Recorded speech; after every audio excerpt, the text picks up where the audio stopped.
Good day mga boss, ang Meralco Bulls naghihintay na nga po sa kanilang first round pick na si Jason Brakeman, na kung saan hindi pa nga po nakakapaglaro sa PBA at wala pang pinipirmahang kontrata. Ito ngayong si Brakeman ay namamayagpag sa NPBL sa ilalim po ng Abra Weavers, na kung saan nadala nga niya sa finals ang Abra Weavers. Ngayon po ay nakikipagbakbakan ng Abra Weavers kontra sa Quezon, na kung saan ang leading scorer nga sa nasabing laban na Abra Weavers ay itong si Jason Brakeman. Sa final game 1 nga po ay maganda ang ipinakita nitong si Jason Brakeman, dahilan para makuha ng Abra Weavers ang first game. Kaya inaasahan yung Sabado ay tuluyan na isasarado ang Abra Weavers o ng Abra Weavers itong Quezon, para po hindi na po makakuha pa ng panalo.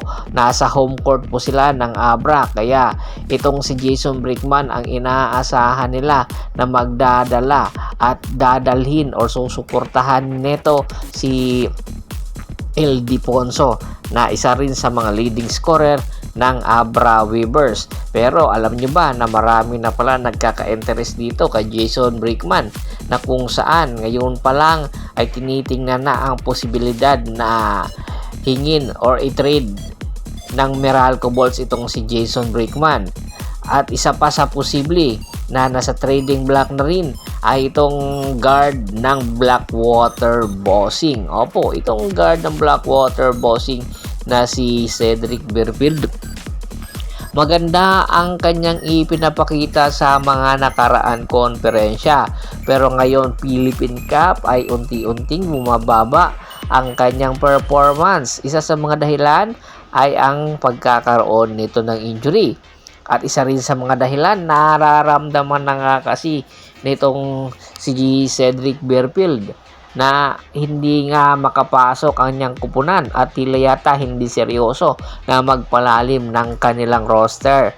Kaya naman gustuhin man ni Cedric Berfield na manatili dito sa Blackwater Bossing, ay hindi na nga ito magtatagal pa. Malapit na po mag-expire ang kanyang kontrata at hangad nga nitong si Cedric Berfield na bago pa mag-expire ang kanyang kontrata ay mabigyan siya ng pagkakataon na ma-trade, or else ay iiwan niya ang PBA. Kaya ngayon pa lang itong Blackwater Bossing, ayaw na nilang maulit pa ang nangyari kay Troy Rosario, na hinintay muna ang free agent.